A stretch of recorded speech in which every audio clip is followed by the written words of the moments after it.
Yeah, I've spent a lot of time with Shedeur. Obviously, he's a leader by example. I think he goes through his life correctly, and I think he's a great teammate, and he's a good leader too. The team really responded to Ryan. So Colorado quarterback room turned into the Cleveland Browns quarterback room. The Colorado Buffaloes are 27 seconds away from sealing their victory against the Delaware Blue Hens. The Delaware Blue Hens, who were formerly FCS, now turned FBS, so this should have been a blowout. And Colorado was, I believe, 27-point favorites. Did they actually cover the spread? I'm not counting that, but they did pretty close, okay? The game is officially over, and what we saw today was probably some of the most confusing and exciting football that you're going to see of all time. I come here to say, every single time, I don't care if you're a hater, a lover, hey, I think Deion Sanders is this, he's that.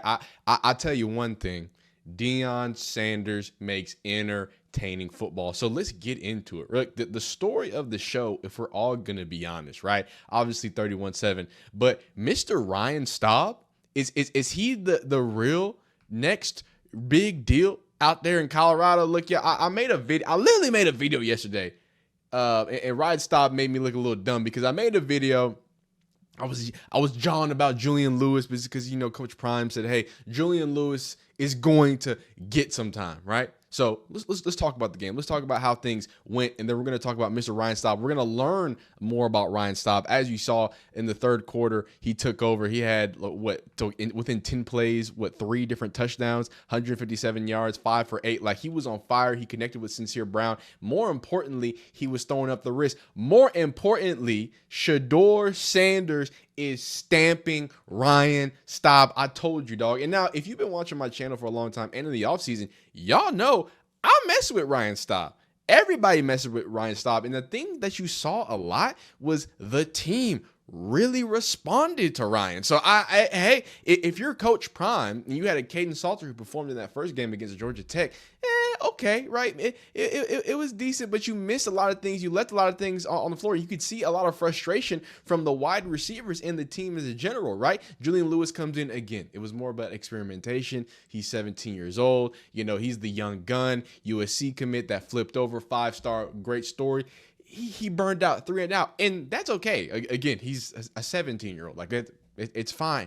Ryan Staub has been at Colorado since 2022. He was there 10 months before Deion Sanders arrived, and he's been such a dog and such a respectful or respected player that through 2 years of Shedeur Sanders, he's been here, and through this year, they said, hey, he's still our guy, and he's going to ride with us. And now you see why it is. He had some wiggle, right? He had the arm, right? And the more important thing, right, is when you have an offensive coordinator, right? It's crazy because you watch my Browns content, that's the scenario that Shedeur Sanders is in, right? The offensive coordinator wants to call plays for Joe Flacco and Dylan Gabriel.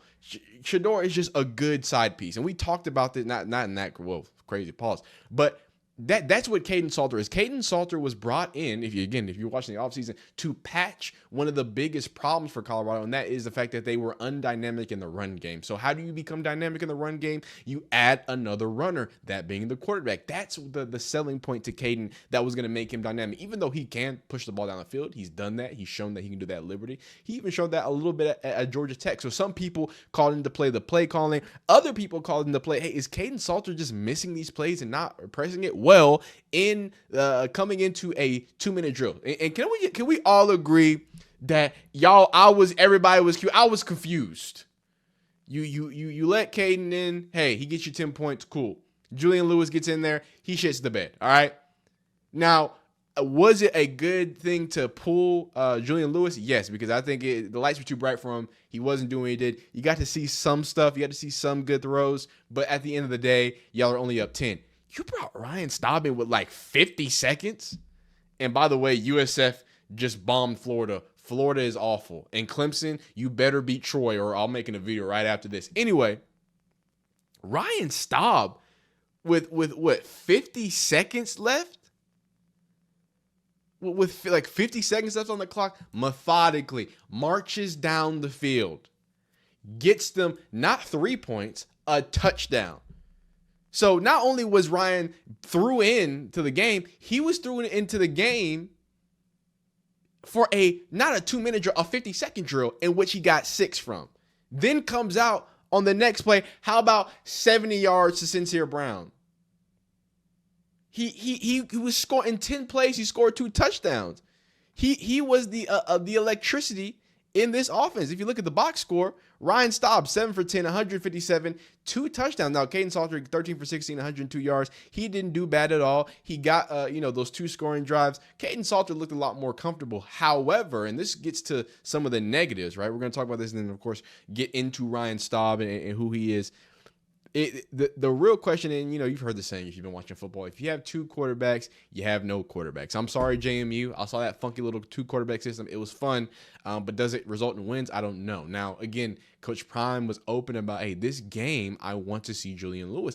I'm not sure if he also thought that he was going to see Ryan Staub, but clearly you got to give him some really top-tier minutes. And this is crazy. This is a question I want to ask you, and this is just a general question. I'm not even going to say it. To all my Shedeur fans, right? How do you feel about Julian Lewis not getting to run that 50-second and instead putting Ryan Staub in? It's kind of mirroring. I don't know. It mirrors a little bit of, you know what I'm saying? Except Ryan Staub, nobody expected him to be the guy, right? So everybody expects him to, whatever, be QB2, the real deal backup. But he comes in and looks great. He comes in and looks like that guy. So I don't think it's necessarily like the Shedeur thing, but it's like a different flavor because clearly if you're going to test Julian Lewis, why wouldn't you? Hey, let's see what he can do when all the chips are down. But the problem was they weren't scoring. They were only up at 3 points at that time. The fact that he came in, and I want to stress this, and then we're going to talk about the game when we talk about Ryan.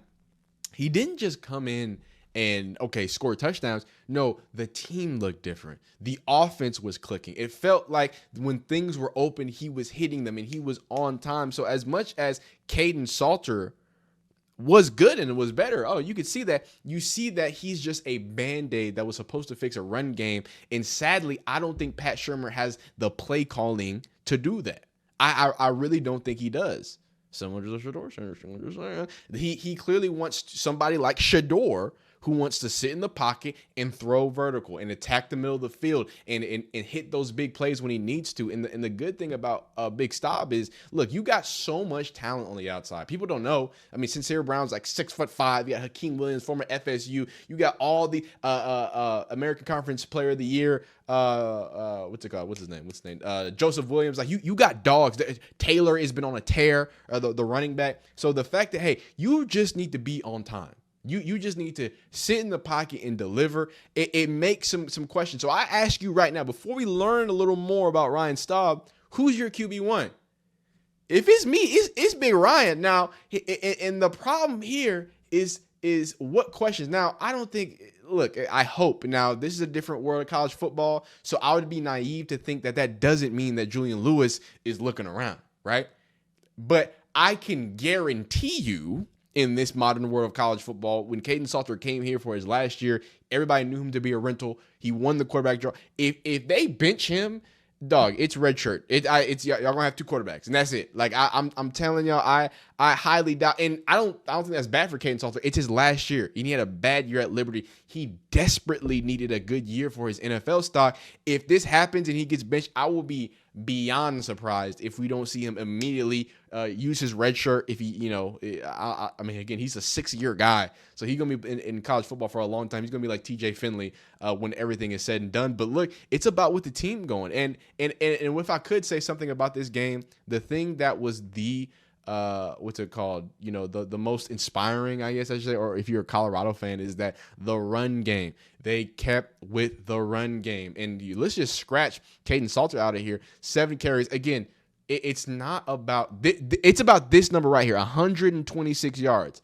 And this was something that was frustrating me watching Colorado last season. It was that I felt like they could run the ball. It wasn't great all the time, but you got to stay. That's the thing about the run game. You would just have to keep running. That is how the run game works. I know you're going to get a 2-yard, and then you're going to get a 2-yard, and it's going to be 3rd and 6, and you're going to be like, oh, my God, why aren't we throwing on second? I promise you those 2s and 2s turns into 3s and 3s, and then it turns into 4s and 4. Like, you start grinding and leaning, and when it gets to the fourth down, when it gets to controlling the ball, when it gets to having the ball in a good place, running the ball and having that base is always going to be an advantage, although throwing the ball looks beautiful. And they stuck with it. That was my point here. It doesn't matter that he only got 14 yards. He got 7 carries. Yes, keep doing it. And he got himself a touchdown. It doesn't matter that he only had 45 yards. He had 8 carries, and 8 for 45 is not that bad. What is that, a 4.5? Or a little bit over 4.5, and then 7 carries for 48. I mean, these are good averages. And with both decent longs of 24 and 23, again, it doesn't matter that they didn't get 100 yards. It matters that you got a 3-headed monster in the backfield. And again, like I talked about with Caden Salter, if he stays the whole game, this, he probably might be the leading rusher. You feel me? And this dynamism, the ability to make himself dynamic, that part is what was so enticing about Caden Salter and why I was beating the drum about, hey, he needs to start. So let's talk about Mr. Ryan Staub. We're not going to go too into depth. Like I said, y'all know that boy 12 is shouting them out. He hit this. Again, I want y'all to know this was coming out of the half. Again, it's going to look grainy. We can't show too much. Again, was this phenomenal? Was it great? No, but look, like I said, 3rd and 6. What did they do these first 2 plays? They ran the ball. 3rd and 6 is a lot better than 2nd and 8. And that is when you start playing football in the realm of first downs instead of touchdowns, the game becomes a little different, right? I'm looking for I just need 4 yards every play. That is the only thing that you need to be worried about as an offense. How can I get every single yard 4 plays? Because guess what happens? That means you're above the stick, and you're in front of the sticks. If you're in front of the sticks, you got options open. The ball keeps moving. The clock keeps ticking, right? Your defense gets some win. All positive things that need to happen. Offenses can slow the game down. They can speed the game up, right? It's all about controlling that game and at the same time staying ahead of the sticks and putting yourself in better predicaments. So let's say you don't get those 4 yards. You only get a total of 4 yards instead of rushing on first, get a 2, throw incomplete, and now you're 3rd and 8, right, on this pass. Now, it didn't matter because on 3rd and 6, Ryan Staub sees what he needed to see. And I want to point this out if it's not completely broken, right? What I want to point out, right, is the big glaring fact. Okay, I think it's glitched. I think it's, oh no. And again, this is all about, again, this wasn't remarkable or anything, but what this is about is, hey, can you be the guy? Wow, Florida versus USF is awesome right now. I'm sorry. Hey, anyway, can you be the guy that executes whenever you need to, right? This is Delaware. You should have a wide open 6'5" wide receiver getting blown past somebody. And the important part is that Ryan Staub saw him, found him, hit him for a nice long touchdown. Sincere Brown gets his first touchdown of the season. Big Ryan Staub. So let's talk about it. Now, I do want to point out the people are banging the drums. Put Caden Salter on the bench. Tell Julian Lewis to take the red shirt. Dang, Julian Lewis, red shirt already? Dang. Ryan Staub is 5 for 8, 157 with 2 tutters. That's your guy. That's the Colorado Buffs cold take. Says Colorado quarterback room turned into the Cleveland Browns quarterback room. That is crazy. Ryan Staub, again, has been on the field for just 9 plays, 3 for 5, 123, and 2 touchdowns. Again, the efficiency, the effectiveness, and more importantly, the response from the team is absolutely undeniable and overwhelming. It's going to be hard to keep him off the field. Let's hear how Ryan Staub felt in March 11, 2025. This is in the offseason. He presumably knew that while he was competing for the quarterback, hey, they'd prefer if the 5-star or the highly touted veteran transfer starts. What was his mindset about Shedeur Sanders and being behind him for 2 years? Let's hear it. Matt, take us home here. There's a lot of, I would say, false narratives out there, from a bunch of different sources about who Shedeur is, what type of person he is as he goes through the draft process of being heavily scrutinized. As somebody who shared that quarterback room with him for the last couple of years, what kind of person, what kind of teammate, what kind of leader would you say he is? Yeah, I've spent a lot of time with Shedeur, obviously. I think I have nothing but the best words to say. I followed in his footsteps. I got to watch him for 2 years. And he's a leader by example. I think he goes through his life correctly, and I think he's a great teammate, and he's a good leader too. I saw him bring that locker room together and lead that team last year to a lot of success that we had, and so I think he's going to have great success, and have all the positive words in the world to say about him. And he's a younger guy, so I know at the end he kind of dropped. You just kind of doing that. I do that sometimes when I don't know what to say. I'd be like, yeah, you feel me, right? But more importantly, this is, it's easy to take this with a grain of salt because, it's your former teammate. You hope he says, positive things. But at the end of the day, I want to be pointing out that nobody has anything bad to say about Shedeur. Again, like one of the more common themes about one of my videos is the people that play with him, the people that experience him, the people that are in the same locker room with him seem to not have anything negative to say. So it's hard for me to look at that and not also think that, like, as much as, hey, we're talking about Shedeur, is he good? Is he good? You don't think that Shedeur in the 4,000 yards, Johnny Unitas taken from 1-11 to 4-8 to 9-4, you don't think that Ryan Staub sitting back watching that, experiencing that, seeing how the players react, how the coaches react, how Shedeur handled it, you don't think that he is not one of the most equipped quarterbacks in all of college football to take the reins? Hey, man, experience is something big. Experience is something that you're not often afforded in the modern world of college football, where transfer portal and NIL rules all. So now let's talk about it. Ryan Staub, he's a junior. He's about 5'11". He looks like 6 foot out there. He really doesn't look small out there. I gotta be honest with you. Julian Lewis looks small. Julian Lewis looked to me like Bryce Young. Ryan Staub looks like he's a guy out there. He's a dude. Again, point out he enrolled 1/31/2022. Again, 10 months before Deion Sanders was even a thought again for Colorado players, right? So he was recruited by the last regime that was there. And again, he was one of the people that survived when the Louis luggage was brought in and people were cut, right? As a reminder, Ryan Staub was recruited by Mike Sanford and committed to the Buffs 10 months before Coach Prime arrived. He stayed loyal through a 1-win season, 2 years playing behind Shedeur Sanders. So not only that, if I could point out, that means, if I can get everything straight, he played in that 1-win season. He played in that 1-11 season, then played in a 4-8 season, and then got to that 9-4 season. Say, hey, man, this ain't too bad. It's not too bad. You feel me? So, and obviously, Mr. Staub gets busy when it comes to the sideline as well. Oh, I didn't even go around his star ranking. So he was a 3-star out of the state of